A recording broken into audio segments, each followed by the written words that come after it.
ડીસા ગાંધી ચોક વિસ્તારમાં વન સંરક્ષક હેઠળ પ્રતિબંધિત ચીજવસ્તુઓનું વેચાણ કરતા અર્જુન મોદીને રંગે હાથ ઝડપી પાડી કાયદેસરની કાર્યવાહી કરાઈ।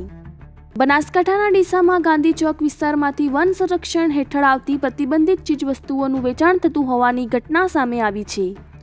જેમાં વન વિભાગની ટીમે વેપારી પાસેથી વાઘ, સિંહના નખ, દાંત, શાહુડીના પીંછા, શિયાળના આંતરડા સહિત 34 જાતના વન્ય પ્રાણીઓના મૃગ અવશેષો જપ્ત કર્યા છે અને વેપારીની અટકાયત કરી તેને રિમાન્ડ અર્થે ડીસા કોર્ટમાં રજૂ કર્યો હતો।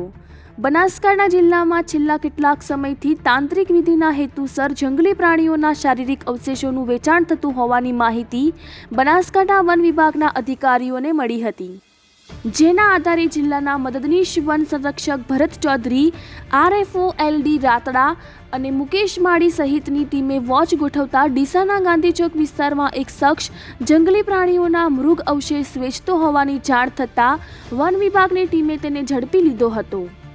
ઝડપાયેલ શખ્સ અર્જુન દિનેશચંદ્ર મોદી પાસેથી વન વિભાગની ટીમે વાઘ અને સિંહના નખ તેમજ દાંત, શાહુડીના પીંછા, શિયાળના આંતરડા સહિત શિડ્યુલ વનમાં આવતા પ્રતિબંધિત વન્યજીવોના 34 જાતના મૃગ અવશેષ જપ્ત કર્યા હતા।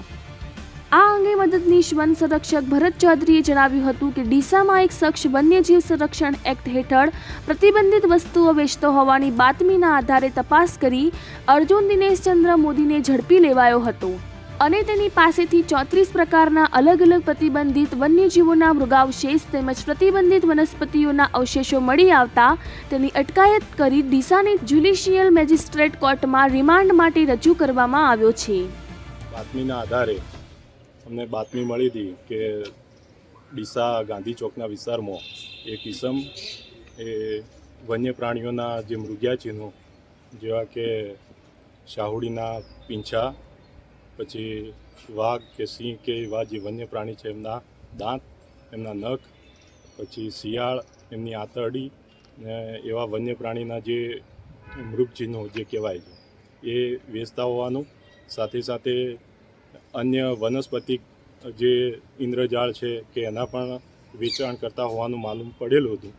તો એના આધારે સ્થાનિક સ્ટાફને સાથે રાખી અને અર્જુન કુમાર દિનેશચંદ્ર મોદી એમની ગઈકાલે અટકાયત કરી હતી અને એમની પાસેથી આ બધી લગભગ અલગ અલગ 34 જાતની જે વસ્તુઓ છે કે જે વન્યજીવ સંરક્ષણ એક્ટ છે એના હેઠળ પ્રતિબંધિત છે અને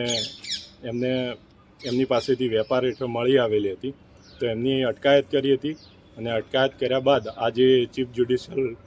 મેજિસ્ટ્રેટ સાહેબની કોર્ટમાં ડીસા ખાતે અમને આજે રજૂ કરવામાં આવી રહેલ છે અને જે એમની પાસેથી જે કોઈ પણ જે મૃગ્યા ચિહ્નો મળ્યા છે એ મૃગ્યા ચિહ્નો વધુ તપાસ અર્થે FSLની અંદર મોકલી આપી અને આગળની કાર્યવાહી કરવામાં આવી રહેલ છે। સાથે સાથે એમને અમે રિમાન્ડની પણ એમને કોર્ટની અંદર રિમાન્ડ પણ એમના માગવા માટેની અરજી કરી રહેલ છે કે જેથી આ ઈસમ અગાઉ પણ કોઈ કોર્ટ આવા વેપાર સાથે સંકળાયેલા હતા કે કેમ, કે અગાઉ પણ એમણે કોઈ આવા વેપાર કરેલ છે કે કેમ, કાં તો એમની સાથે બીજા કોઈ ઈસમો સંડોવાયેલ છે કે કેમ, એ પણ એની જાણ અને તપાસમાં બહાર આવી શકે એ માટે રિમાન્ડ પણ અમે માગી રહેલ છે। આવી ચીજવસ્તુ ક્યાંથી લાવતા થાય